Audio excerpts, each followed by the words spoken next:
what is the use of having an institution of marriage if it doesn't control? The answer is that it is only the first line of defense. Hare Krishna, Hare Krishna, Krishna. Although marriage is there to control the sex urge, but still a man is not satisfied. His natural desire is to have many women. It's a very important point actually. Loke vyavayamishamadya seva nitya hi jantor nahi tatra chodana vyavasthitisteshu vivaha yajna suragrahairasu nivrittirishta. In this material world, the conditioned soul is always inclined to sex, meat-eating and intoxication. Therefore, religious scriptures never actually encourage such activities.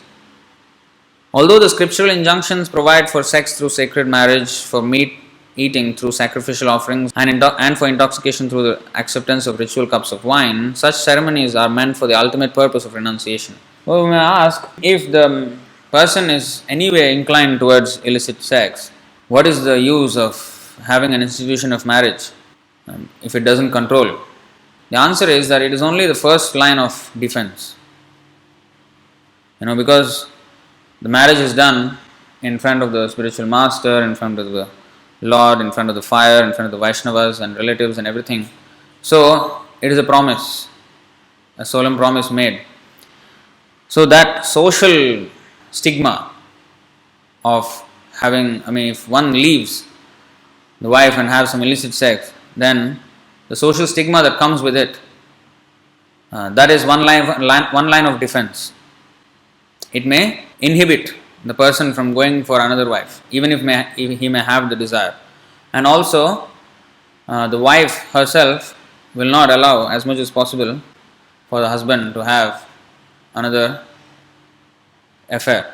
The wife saves the husband from unnecessary entanglement with other women. Other than wife, he cannot have other affair. So this is one line of defense. But if a man is really uncontrollable, he will anyway go. He will not care. Like we have an example of Ajamil. He had wife, he had parents, he had a well-cultured family, Brahmin family. Everybody would have cursed him and condemned him for running out with a prostitute. But he didn't care. He didn't care. So if a person really wants to forego everything, he can.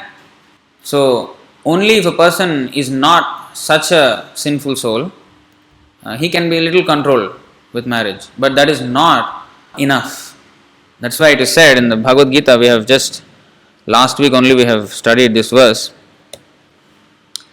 In the 3rd chapter, 34th verse. Indriyasendriyasyarthe ragadveshau vyavasthitau tayorna vashamagachet tauhyasya paripanthinau. Here it is said, there are principles to regulate attachment and aversion pertaining to the senses and their objects. One should not come under the control of such attachment and aversion because they are stumbling blocks on the path of self-realization. Okay, to make it more clear, Prabhupada explains in the purport, unrestricted sense enjoyment is the cause of material engagement, but one who follows the rules and regulations of the revealed scriptures does not become entangled by the sense objects. For example, sex enjoyment is a necessity for the conditioned soul, and sex enjoyment is allowed under the license of marriage ties. According to scriptural injunctions, one is forbidden to engage in sex relationships with any woman other than one's wife. All other women are to be considered as one's mother. But in spite of such injunctions, a man is still inclined to have sex relationships with other women. These propensities are to be curbed, otherwise there will be stumbling blocks on the path of self-realization. As long as the material body is there, the necessities of the material body are allowed, but under rules and regulations. And yet, this is an important point, and yet, we should not rely upon the control of such allowances. One has to follow those rules and regulations unattached to them, because practice of sense gratification under regulations may also lead one to go astray, as much as there is always the chance of an accident even on the royal roads. Therefore, in spite of regulated sense enjoyment, there is every chance of falling down. Therefore, any attachment for regulated sense enjoyment must also be avoided by all means. But attachment to Krishna consciousness or acting always in the loving service of Krishna detaches one from all kinds of sensory activities. This is a very important point.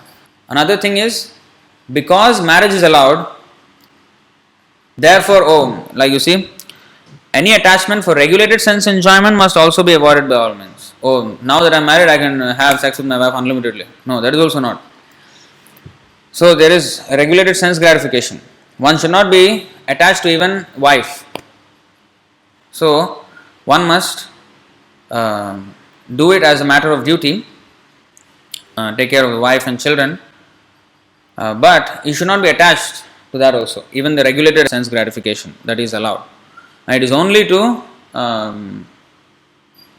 curb the natural tendency for illicit sexual connections.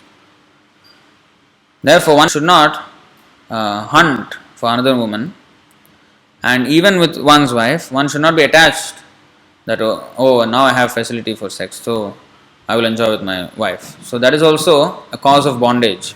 Hare